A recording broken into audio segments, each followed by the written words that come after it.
وأشهد أن لا إله إلا الله وحده لا شريك له وأشهد أن محمدا عبده ورسوله صلى الله عليه وعلى آله وأصحابه وسلم تسليما كثيرا وبعد.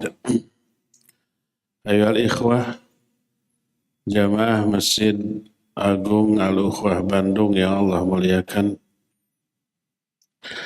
para pendengar Radio Tarbiyah Sunnah Bandung, juga pendengar Radio Roja Cilengsi dan Roja di beberapa kota, juga radio-radio lain yang ikut gabung, pemirsa Roja TV dan TV-TV lain, juga para netizen di mana saja Anda berada.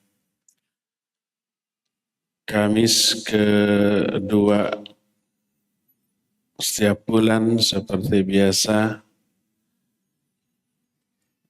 kita membahas kitab Nasihatil Nisa khusus para wanita yang diselenggarakan oleh Radio Roja Cilengsi yang dulu dilaksanakan di Masjid Al-Barkah Cilengsi, Kompleks Radio Roja Cilengsi. Lalu kita pindah ke sini. Tapi tetap Radio Roja dan TV Roja menyiarkan dan menyelenggarakan kajian ini.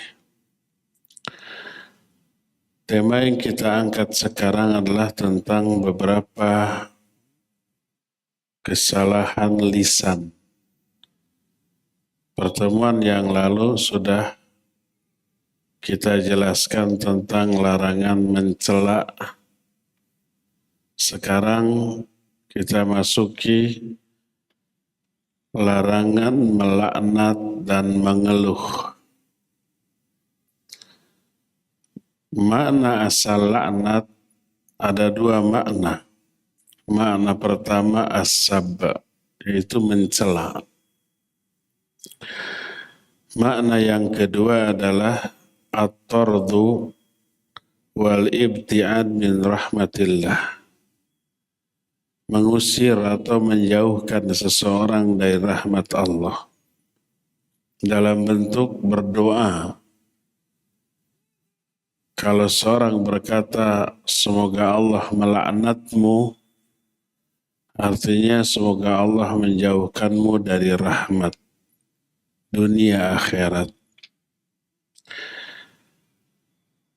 Melaknat sesama mukmin haram dan termasuk di antara dosa besar. Hadis sahih riwayat Imam Bukhari bahwa Thabit bin Al-Dhahak berkata Rasul sallallahu alaihi wasallam, wa man la'ana mu'minan fahuwa kaqatlih. Siapa orang yang melaknat seorang mukmin itu sama dosanya dengan membunuhnya. Contoh melaknat seorang mukmin adalah semoga Allah melaknatmu, semoga Allah menjauhkanmu dari rahmat, dan yang sejenisnya. Berkata Al-Hafidh Imam Ibnu Hajar Al-Asqalani rahimahullah ketika menerangkan hadis ini, kenapa orang yang melaknat sesama mukmin itu sama dengan membunuhnya? Li'annahu idza la'anahu faka'annahu da'a alaihi bil halak. Karena apabila seseorang melaknat orang lain, seolah-olah orang itu mendoakan orang lain tersebut agar segera mati. Berdasarkan hal itu, maka haram hukumnya melaknat sesama mukmin, mendoakan kebinasaan terhadap sesama mukmin. Dan melaknat bukanlah karakter seorang mukmin. Sehingga dalam salah satu hadis riwayat Imam Bukhari dalam kitab Al-Adabul Mufrad dari Abdullah bin Mas'ud radhiyallahu an, berkata Rasul alaihi salatu wassalam, laisal mu'minu bit-ta'an walal la'an walal fahish walal badhi.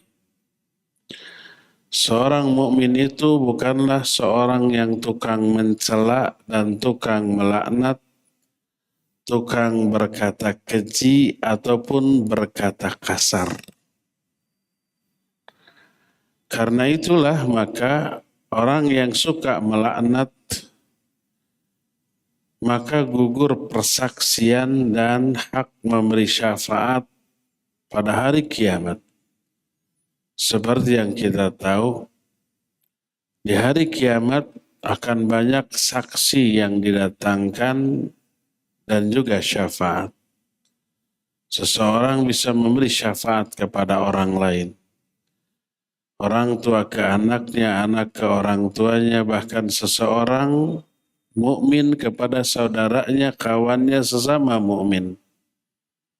Juga menjadi saksi yang meringankan atau yang menguntungkan.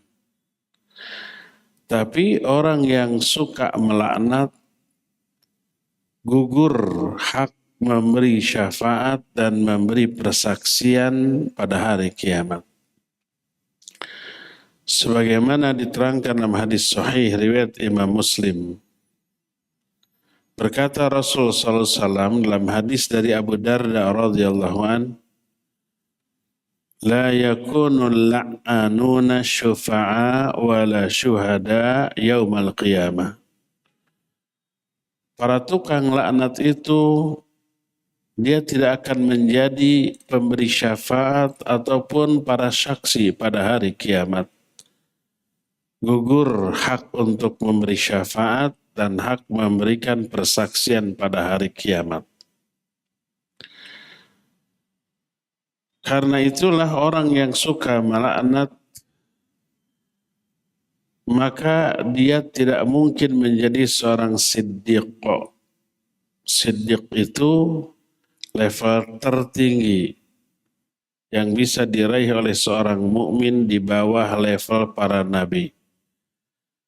Makanya disebutkan dalam ayat, wa may yuti'illaha wa rasulahu faulaika ma'alladzina an'amallahu alaihim minan nabiyina was-siddiqin wasyuhada was-salihin.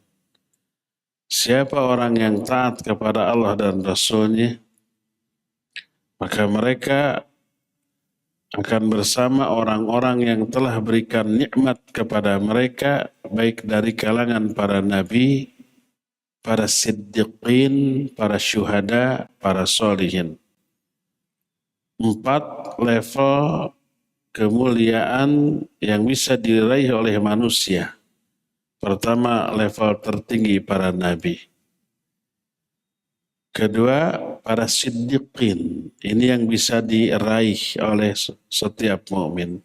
Ketiga, para syuhada. Keempat, para solihin. Nah, orang yang tukang laknat mustahil dia bisa mencapai level para siddiqin.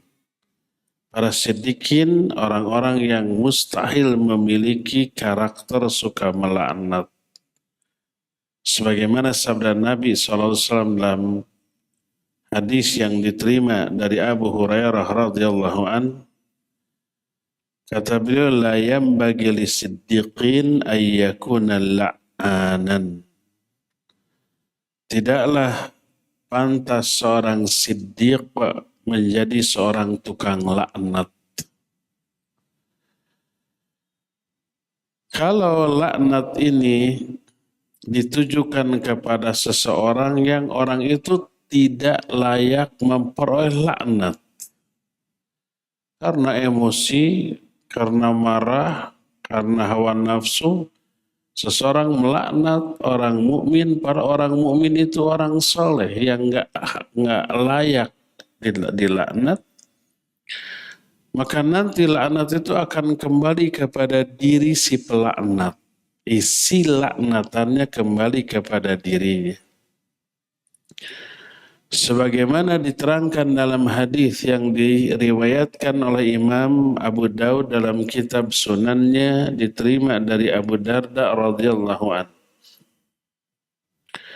Berkata Nabi alaihi salatu wassalam, "Innal 'amda idza la'ana syai'an sa'idatil la'natu ila sama fatughlaqu abwabus sama'i dunaha thumma tahbitu ila al-ard fata'khudhu yaminan wa yasratan fa idza lam tajid masaghan raja'at ila alladhi lu'ina fa in kana ahlan wa illa raja'at ila qailiha." Seorang hamba apabila melaknat sesuatu itu umum, baik orang, binatang, atau mungkin barang. Kadang barang menjengkelkan pemiliknya, si pemiliknya sampai melaknat. Contoh yang nyata, HP, gadget, tablet, laptop, komputer, si internetnya lemot gitu kan. Suka marah nggak kepada HP-nya, kepada laptopnya, dipukul, dilaknat?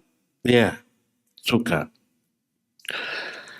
Pokoknya bila seorang hamba melaknat sesuatu, mungkin barang, mungkin orang, mungkin binatang, laknat itu naik ke atas langit. Setelah naik, maka pintu langit di bawahnya itu tertutup. Kemudian dia turun lagi ke bumi, si laknat ini. Dia bergerak ke kanan ataupun ke kiri mencari target laknatnya. Maka apabila dia tidak menemukan target laknatnya, atau orang yang dilaknat, sesuatu yang dilaknat itu adalah orang yang tidak layak memperoleh laknat, kembalilah laknat itu kepada orang yang mengucapkannya. Hadis ini dinukil oleh Imam Ibnu Hajar al-Asqalani rahimahullah dalam kitab Fathul Bari dengan sanad yang jayyid. Dan ada syawahid, ada beberapa hadis penguat. Kalau ini dari Abu Darda. Ada lagi hadis yang semakna dari Ibnu Mas'ud dengan sanad yang hasan. Riwayat Imam At-Tirmidzi dan Imam An-Nasai dari Ibnu Abbas radhiyallahu anhuma. Semua rawi-rawinya adalah thiqat. Intinya melaknat itu min kabairi dzunub. Termasuk dosa-dosa besar. Pelakunya terancam dengan ancaman azab dunia sampai akhirat. Ini sering dibahas oleh para ulama ketika berbicara tentang karakter buruk para wanita. Karena para wanita lah yang umumnya tidak mampu mengendalikan lisannya. Mereka bawel, mereka cerewet, mereka itu banyak omong, mereka itu sering menggibahi, sering mencela, sering mengeluh, nanti mengeluh akan dijelaskan, termasuk juga sering melaknat. Dan ini yang menjadi penyebab terbanyak kenapa para wanita lebih banyak masuk ke dalam neraka. Kebanyakan penghuni neraka adalah para wanita. Sebagaimana diterangkan di dalam hadis yang menjelaskan tentang hal ini. Maka hendaklah para wanita bertakwa kepada Allah Azza wa Jalla, jangan menjadikan laknat menjadi hiasan bagi lisannya, karena itu keburukan. Para wanita sering melaknat apapun atau siapapun ketika emosi, ketika marah. Kadang anaknya, kadang suaminya, kadang hewannya atau yang lain-lain. Dan termasuk tidak boleh melaknat orang kafir yang masih hidup. Dan ini yang menjadi penyebab turunnya sebuah ayat yang terdapat dalam surah Ali Imran 128. Allah berfirman, "Laisa laka minal amri syai'un, aw yatuba 'alaihim aw yu'adzibahum fa innahum zalimun." Kata Allah, tidak ada urusanmu dalam hal ini sedikit pun, hai Muhammad. Atau Allah akan memberikan mereka tobat atau mengazab mereka karena mereka orang zalim. Ini terjadi ketika perang Uhud. Nabi SAW sampai terluka, 4 giginya juga retak, sampai berdarah-darah. Dan beliau tahu pelaku-pelakunya. Maka dalam keadaan berdarah, beliau sholat.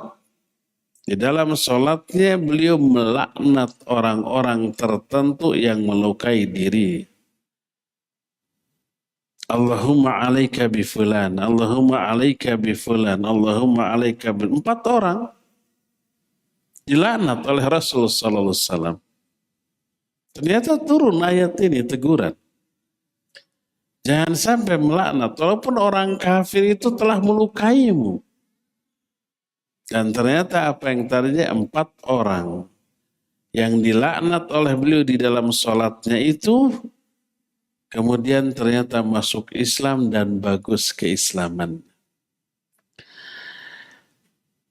Nah, disebutkan Rasul Shallallahu Alaihi Wasallam apabila beliau bangkit dari ruku di rakaat terakhir dari sholatnya, beliau menyatakan Allahumma al'an fulanan wa fulanan wa fulanan. Setelah mengatakan sami Allahu liman hamidah, Rabbana walakal hamdu, lalu ya Allah laknat si fulan, ya Allah laknat si fulan. Ada 4 orang yang disebut. Dan ini disebutkan oleh Imam Bukhari dalam kitab sahihnya, hadis sahih riwayat dari Ibnu Umar radhiyallahu anhu. Ternyata oleh Nabi dilaknat, oleh Allah diberikan hidayah sehingga masuk Islam dan bagus keislaman. Maka ayat ini menjadi dalil tentang tidak bolehnya melaknat orang kafir yang masih hidup. Dibolehkan melaknat pelaku kemaksiatan dari kalangan seorang muslim tanpa menyebut personnya, namanya. Hanya menyebut pelaku dari sebuah perbuatan yang maksiat yang terlarang. Sebagaimana Rasul SAW menyatakan, la'anallahu al-wasilah wal mutawsilah wal washimah wal mautoshimah wal mutafallijat lil hasan al mughayyirat khalqallah.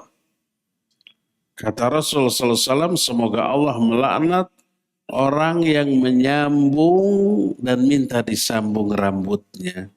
Dan ini rata-rata kaum wanita. Orang yang mentato dan minta ditato pada tubuhnya. Orang yang mengikir giginya supaya terlihat bagus dan rata, dan orang yang merubah-rubah ciptaan Allah. Merubah bagian tubuh yang sudah Allah berikan secara sempurna, dirubah. Seolah-olah pemberian Allah itu kurang bagus. Banyak kan? Dikasih umpamanya rambut panjang, dipotong. Setelah dipotong disambung dengan rambut palsu atau rambut sambungan. Itu disebut al-wasilah dan al-mutawsilah. Itu dilaknat. Didoakan laknat oleh Allah, oleh Rasul sallallahu alaihi wasallam. Badan sudah bagus mulus digambarin dengan tato. Baik permanen ataupun sementara. Termasuk kalau zaman sekarang alis para wanita sudah dikasih dengan bentuk dan letak yang terbagus, dihapus, dikerik, lalu diganti dengan garis baru, alis bikinan sendiri, dari arang, dari spidol, atau yang sejenisnya, jadi hitam. Itu pelakunya terlaknat. Boleh mendoakan laknat bagi pelaku kemaksiatan tanpa menyebut orangnya. Kalau ada orang namanya Nyai Umpai, punten kalau ada orang Nyai di sini, atau Eneng wanita. Terus melakukan itu nggak boleh kita laknat, ya Allah laknatlah si Eneng, nggak boleh, itu ta'yin namanya. Tapi kita boleh secara global, sebagaimana Nabi SAW, semoga Allah melaknat orang yang menyambung rambut dan minta disambung. Orang yang mentato dan minta ditato. Orang yang merubah ciptaan Allah Azza wa Jalla.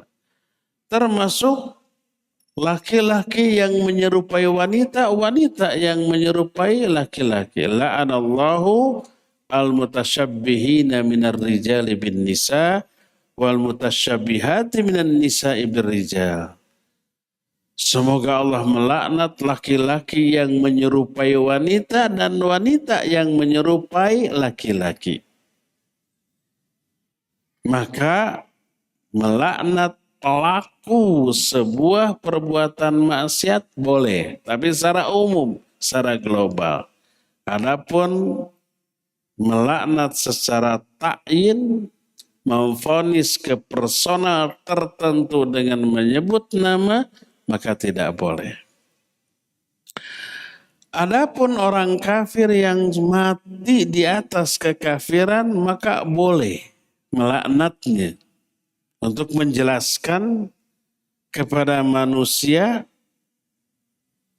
dan ada maslahat syariah di dalam hal itu.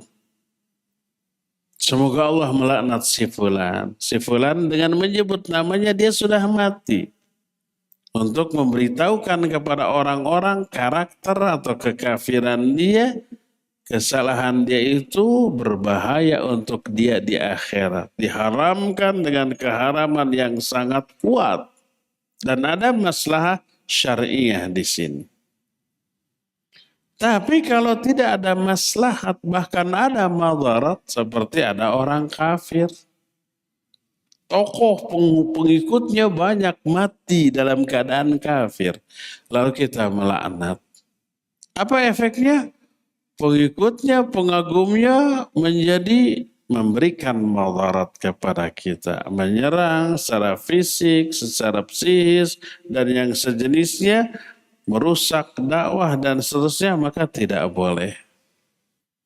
Maka berkata Rasul SAW, la tasubbul amwat fa innahum qad afdau ila ma qaddam. Jangan kalian cela orang-orang yang sudah mati karena mereka sudah memperoleh balasan sesuai dengan apa yang telah mereka lakukan. Mereka sudah dibalas di alam kuburnya. Dia memperoleh azab kubur yang sesuai dengan jenis dan kadar dari perbuatannya. Tak perlu kita untuk melaknatnya. Hadis ini sahih riwayat Imam Bukhari dalam kitab sahihnya dari Aisyah radhiyallahu anha. Inilah penjelasan tentang terlarangnya melaknat sesama mukmin, bahkan terlarangnya melaknat orang kafir yang masih hidup, karena adanya larangan Allah Azza wa Jalla tentang hal itu. Kedua, amalan lisan kedua yang haram, yang terlarang dan banyak dilakukan oleh para wanita adalah asyakwa. Asyakwa itu mengeluh, menggerutu terhadap kondisi yang tidak dia sukai tapi dia alami. Makna mengeluh yang terlarang adalah sering mengeluh. ungkapan kekesalan terhadap apa yang dia alami sebagai takdir dari Allah Azza wa Jalla. Adapun kalau mengeluhnya sekali, dua kali dan tidak menjadi karakter bagi dia, maka dibolehkan. Sebagaimana diterangkan dalam hadis riwayat Imam Bukhari dalam kitab sahihnya dari Aisyah radhiyallahu anha, kata Aisyah, wa ra'sa, faqala an-nabiy alaihi salatu wasallam, bal ana wa ra'sa. Kata Aisyah, aduh aku sakit kepala, mungkin pusing atau pening, nyut-nyutan gitu. Maka Nabi SAW pun berkata, sama, aku juga pusing, aku juga sakit kepala. Itu sekali yang kita ketahui dalam keterangan Nabi dan Aisyah mengeluh tentang sakit kepalanya. Dibolehkan sekali-sekali, jangan terlalu sering. Adapun mengeluh tentang apa yang dia alami berupa keburukan karena kezoliman orang kepada dia, maka dibolehkan. Sebagaimana diterangkan dalam salah satu ayat, terdapat dalam surah An-Nisa 148. Allah berfirman, la yuhibbullahul jahra bisu minal qawli illa man zulim. Wa kana Allahu sami'an alima. Allah tidak menyukai ucapan buruk yang dikeraskan secara zahir, ucapan buruk.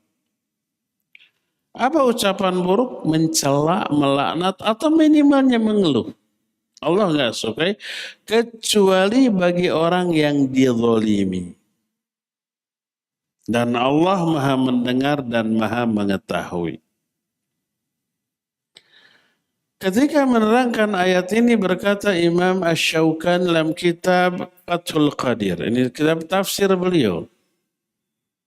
Ketika Imam Asy-Syaukani dalam kitab tafsirnya ini menerangkan ayat ini, beliau berkata, وَاخْتَلَفَ الْعُلَمَاء فِي كَيْفِيَةِ الْجَهْرِ بِالسُّوءِ الَّذِي يَجُوزُ لِمَنْ ظُلِمَ فَقِيلَ هُوَ أَنْ يَدْعُوَ عَلَى مَنْ ظَلَمَهُ. Para ulama ikhtilaf cara mengatakan keburukan yang dibolehkan bagi orang yang dizolimi. Bentuknya diikhtilafkan oleh para ulama. Faqila, menurut salah satu pendapat, maksudnya adalah mendoakan keburukan bagi orang yang berbuat dolim kepadanya. Boleh orang lain berbuat dolim kepada, biar ketiban musibah, biar dibalas sekian kali lipat, mendoakan keburukan. Dan ini laknat atau celaan tadi, boleh. Kalau dia posisinya sebagai korban kezaliman. Ini pendapat pertama. Pendapat kedua, waqila la ba'sa ay yajhara bisu minal qaul ala man zalamahu bi ay yaqul fulanun zalamani au huwa zalim au nahwa dzalik. Kedua, boleh dalam bentuk mengeluhkan orang yang mendoliminya dengan mengatakan si fulan ini telah mendolimi saya. Dia ngomong ke orang menggibahinya. Si fulan dolim kepada saya. Dia ini benar-benar dolim. Dia ini benar-benar jahat. Boleh melakukan itu bagi si korban kedoliman. Ini yang kedua. Pendapat ketiga, waqila ma'nahu illa man ukriha ala ayajhara bisu'i minal qaul min kufrin aw nahwihi fahuwa mubahun lahu wal ayah ala hadha fil ikrah. Mana ketiga, orang yang dipaksa untuk mengatakan keburukan berupa kekufuran Umpamanya dipaksa, kalau enggak saya hajar lo, kalau enggak saya penjara lo. Dia berkuasa kalau enggak saya bunuh lo. Hayo kamu katakan. Perkataan itu kekufuran. Mungkin melaknat seorang tokoh agama, mungkin mencela Nabi kita Muhammad SAW. Kalau enggak dibunuh, kalau enggak ada sanksi. Maka boleh bagi dia. Sebagaimana teralami oleh seorang sahabat namanya siapa? Namanya adalah Ammar bin Yasir radhiyallahu anhu. Turunlah ayat illa man ukriha wa qalbuhu mutmainnun bil iman. Jadi tidak boleh mengatakan kata-kata yang kasar kecuali illa man ukriha, orang yang dipaksa tapi hatinya tetap komitmen dengan keimanan. Boleh. Sebagian ulama ahli nahwu mengatakan wa yajuzu ayyakuna 'alal badal karena qala la yuhibbullahu illa man zulim ay la yuhibbu zalim bal yuhibbul mazlum. Boleh juga ini badal, mengganti. Seolah-olah ayat ini berkata Allah tidak menyukai siapapun kecuali orang-orang yang dizalimi. Adapun orang yang berbuat zalim, Allah membencinya. Ini beberapa penjelasan dari para ulama tentang makna ayat bolehnya orang yang menjadi korban kezaliman berkata buruk. Mana berkata buruk boleh mendoakan keburukan, boleh mengeluhkan, menggibahinya dan yang sejenisnya. Yang jelas kata Imam Asy-Syaukani wadh-dhahiru minal ayah annahu yajuzu liman dzulima ay yatakallama bil kalamil ladzi huwa minassu. Zahir ayat ini menunjukkan boleh bagi orang yang dizalimi untuk berkata-kata buruk tentang orang yang menzaliminya. Bahkan dikuatkan dengan sebuah hadis yang sahih. Hadis ini terdapat dalam kitab Sunan An-Nasai, diriwayatkan oleh Imam An-Nasai dengan sanad yang sahih dengan beberapa lafaz yang berbeda dan punya banyak syawahid. Tidak hanya dari satu dua sahabat, tapi dari beberapa sahabat. Berkata Rasul sallallahu alaihi wasallam, layyul wajidi zulmun yuhillu irdahu wa uqubatahu. Menunda-nunda pembayaran hutang padahal dia mampu membayarnya adalah kezaliman. Perbuatan itu menghalalkan kehormatannya, menghalalkan juga akibat atau siksa untuknya.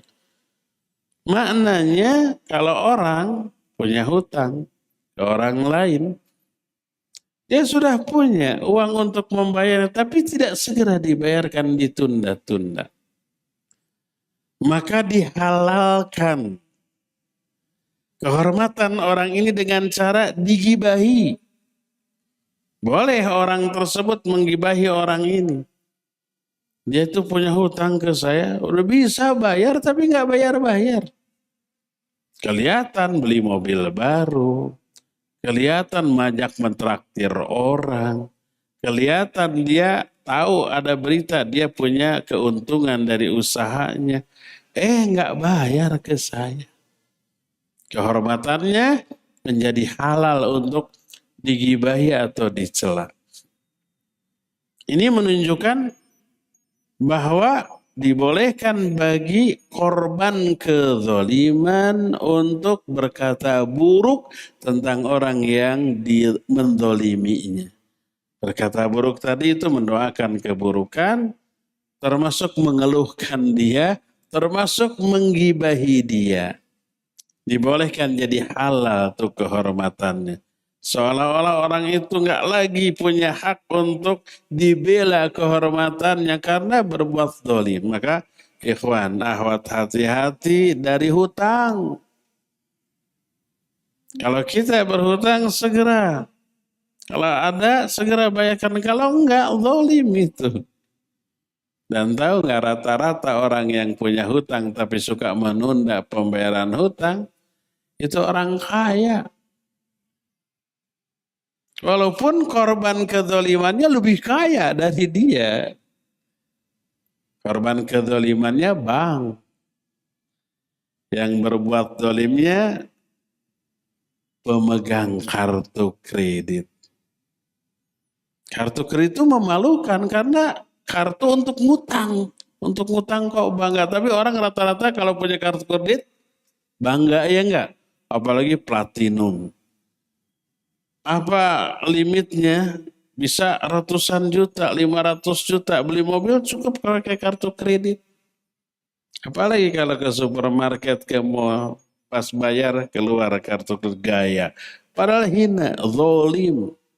Dia punya uang cash untuk bayar, tapi nggak mau cash, ngutang dulu. Nanti akhir bulan dibayar dengan cara didebit dari saldo rekening dia. Kan gitunya kartu kredit bolim itu. Maka sudah rusak aja, tutup kartu kredit tersebut. Jadi itulah beberapa tafsiran dari ayat yang menyatakan dibolehkannya orang yang menjadi korban kezaliman untuk berkata buruk. Adapun kalau mengeluhnya itu kepada Allah, maka ini dibolehkan dan tidak bertolak belakang dengan kesabaran. Seperti umpamanya Nabi Yakub alaihissalatu wassalam. Beliau berjanji untuk sabar dengan sabar yang jamil atas apapun musibahnya. Dan seorang nabi tidak mungkin memungkiri janjinya. Dalam surah Yusuf ayat 86 Allah menyatakan, berkata Nabi Yakub, innama ashku bathi wa huzni ilallah. Sesungguhnya aku hanya mengeluhkan penderitaanku, kesedihanku kepada Allah Subhanahu wa ta'ala. Beliau mengeluh kepada Allah, bukan kepada sama manusia. Demikian juga Nabi Ayub alaihissalatu wassalam. Beliau seorang yang tabah dan sabar, tapi mengeluh kepada Allah. Boleh, tidak tercela. Sebagaimana diterangkan dalam surah Al-Anbiya ayat 83, berkata Ayub alaihissalatu wassalam, massaniyadh-dhurru wa anta arhamur rahimin. Ya Allah, engkau tahu, aku ini telah sedang ditimpa sebuah madarat, yaitu penyakit yang membuat beliau sangat-sangat menderita, dijauhi oleh semua orang. Dan engkau maha rahman di antara para penyayang. Paling penyayang di antara para penyayang. Jadi dibolehkan mengeluh kepada Allah dan tidak tercela. Tidak bertolak belakang dengan kesabaran. Tidak mengurangi kadar dari kesabaran. Nah, yang bertolak belakang dengan kesabarannya itu adalah mengeluh kepada sama manusia atas takdir buruk yang dia terima. Objek atau pihak yang dikeluhkannya Allah. Mengeluhnya kepada orang. Umpamanya seseorang menderita. Penderitaan itu takdir Allah atas dirinya. Lalu penderitaan itu dia keluhkan kepada sesama manusia. Berarti mengeluhkan tentang Allah kepada makhluknya. Ini yang terlarang.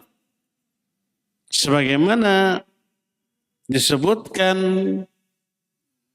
bahwa Nabi SAW melihat ada seseorang mengeluh kepada orang lain tentang penderitaan, kemiskinan yang dia alami. Penderitaannya, Nasib buruknya itu takdir Allah atas dia. Mengeluh kepada orang lain, saya mah hirup tak kia-kia teuing kan gitu. Saya hidup kok kayak gini-gini amat ya. Fakir, miskin, susah dan seterusnya. Maka ditegur, ya hadza atashku mayyarhamuka ila man la yarhamuka. Wahai fulan, apakah kamu mengeluhkan Allah yang menyayangimu kepada orang yang tidak menyayangimu? Allah mah pasti menyayangi kita. Walaupun kadang-kadang atau seringkali bentuk kasih sayang Allah itu berupa penderitaan. Innallaha idza ahabba qauman ibtalah. Allah itu kalau mencintai suatu kaum, Allah berikan ujian kepada mereka. Allah berikan musibah kepada mereka. Makanya manusia dengan ujian dan musibah terberat siapa? Para nabi. Asyaddun nasi bala'an al-anbiya. Thumma salihun, thumma al-amsal fal-amthal. Yubtalar rajulu ala hasbi dini. Wa in kana fi dinihi salabah zidalahu fil bala. Manusia dengan ujian yang paling hebat, paling berat adalah para nabi. Lalu orang soleh, lalu orang di bawah itu. Seseorang akan diuji berupa kesulitan, penderitaan berdasarkan kadar imannya. Makin hebat imannya, makin hebat ujiannya. Kok bisa sayang tapi memberi penderitaan? Iya, karena penderitaan itu lebih banyak menguntungkannya. Musibah, penderitaan, kanyeri, kaperi lebih banyak menguntungkan daripada merugikan. Ruginya cuma satu, yaitu penderitaan. Saya sudah menderita. Di balik itu untung. Untungnya apa? Dosa gugur. Pahala kesabaran dicurahkan tanpa batas. Doanya didengar, dikabul oleh Allah Subhanahu wa ta'ala. Kemuliaannya diangkat lebih tinggi lagi daripada sebelumnya. Mentalnya lebih kuat lagi daripada sebelumnya. Terus setelah usainya penderitaan ini berlalu, Allah ganti dengan dua kebahagiaan yang tidak terduga. Inna ma'al usri yusran, inna ma'al usri yusra. Maknanya setelah satu kesulitan akan datang dua kemudahan. Itu lihat, banyak keuntungan.